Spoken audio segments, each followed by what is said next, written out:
right in the heart of a silver bullet. You're going to always have to have a plan. You're going to have a plan for your child. You're going to have a plan for, let's just say, your child's mother's. You're going to have a plan for your child's mother's family. You're going to have a plan for the court system. You're going to have a plan for your lawyer. You're going to have a plan for the bias. All across the board, you're going to have a plan. And the kid, that's a plan, whether you win in court or lose in court or whether you ever go. That's the most important part of this. You're going to have a plan for their future, So no matter how you slice it, you know, they're going to have some type of structure. You have to plan that out. If you're co-parenting, you're going to have a plan as co-parents. And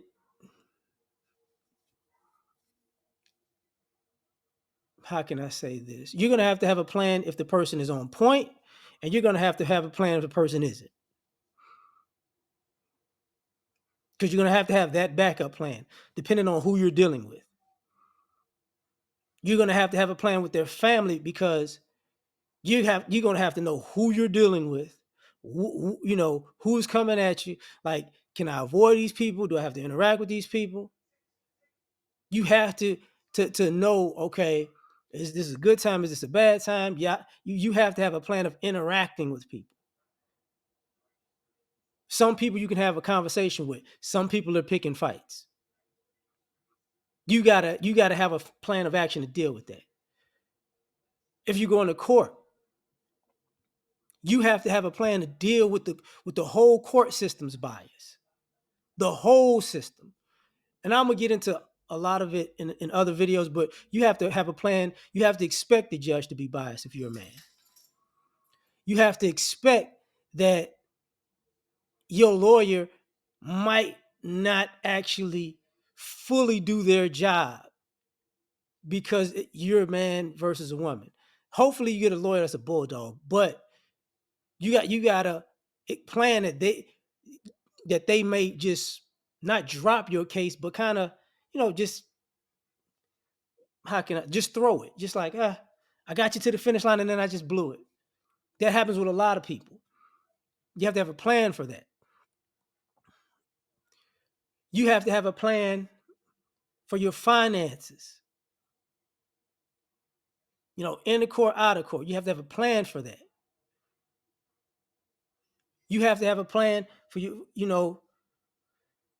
for your living situation. And what I mean, in even parenting, you have to have a plan for the situation of who can I drop this kid off to if I got to go here or there. Who can watch the kid?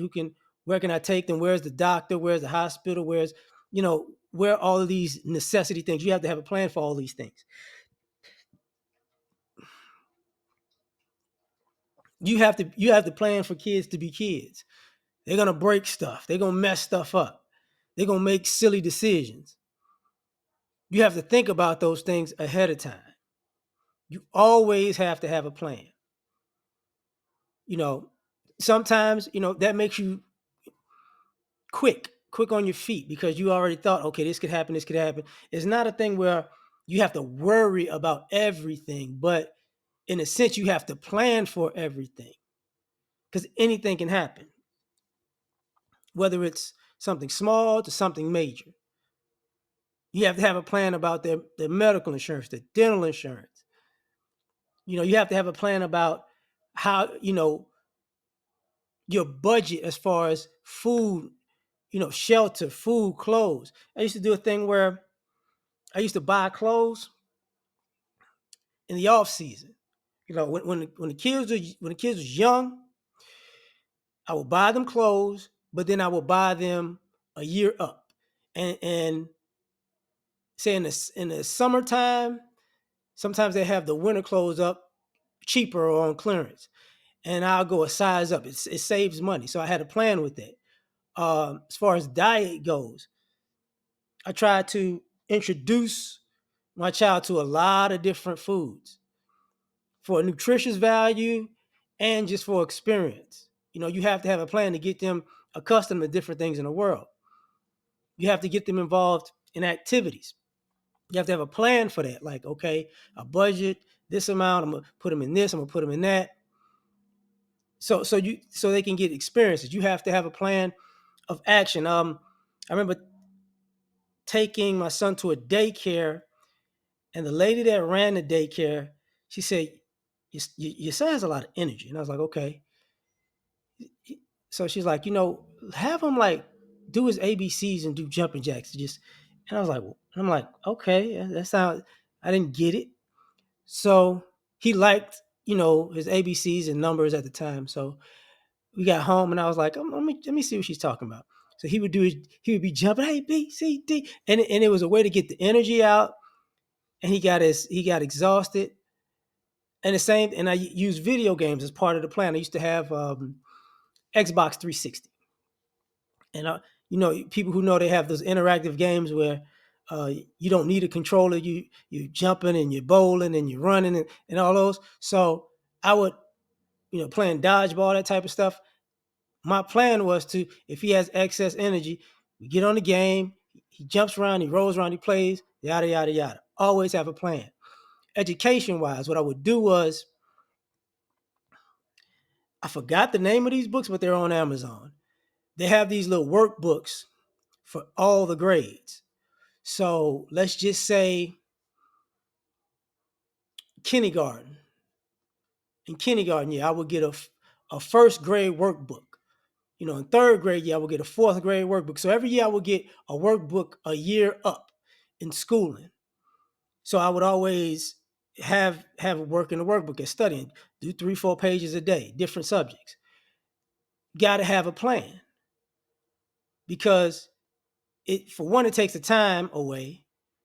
When I say takes the time, it puts their time to good use.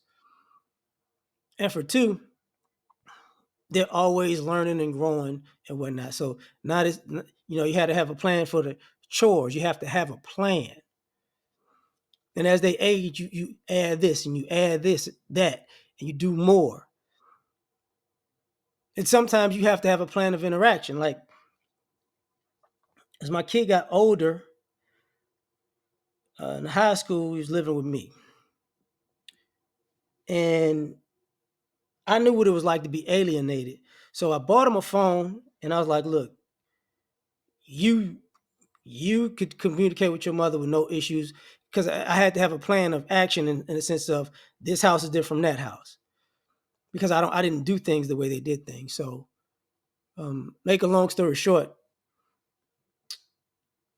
how can I say this? My child got into a fight with his mother, ran away. So he wound up, as he got older, and come to live with me because of that. And what wound up happening was, my plan was to not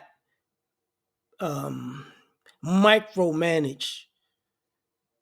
I'm not going to micromanage. Ultimately, that actually didn't work. Mom finessed them to come back because she didn't want to be put on child support. That's a true story. But in the long term, I had him in football, had him in basketball, wanted him to run track. That's when it started going downhill, because, I found out he didn't want to, he left practice. He wasn't going to practice. But you got to have a plan for the future. I remember talking even about school, and he wanted to do it like engineer. So I had a plan. I was like, well, this is the grades you need. These are the schools. These are the grades. This is what they accept. So part of the plan is, especially for the kid, you got to prepare them for life.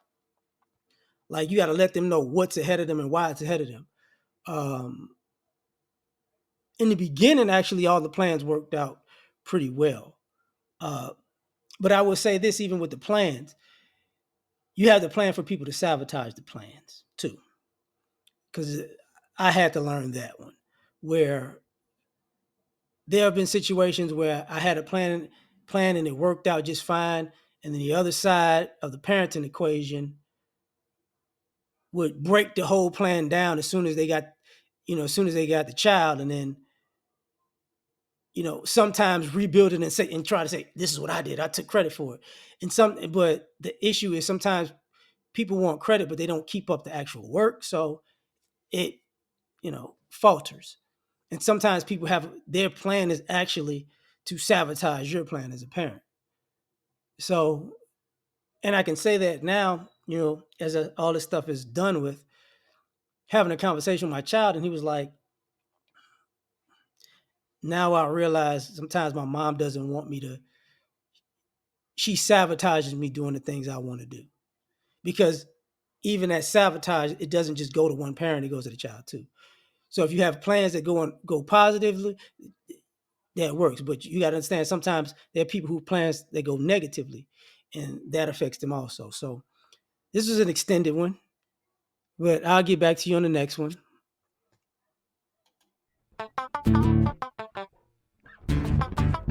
You ever been at the top of the universe? I'm gonna say it again.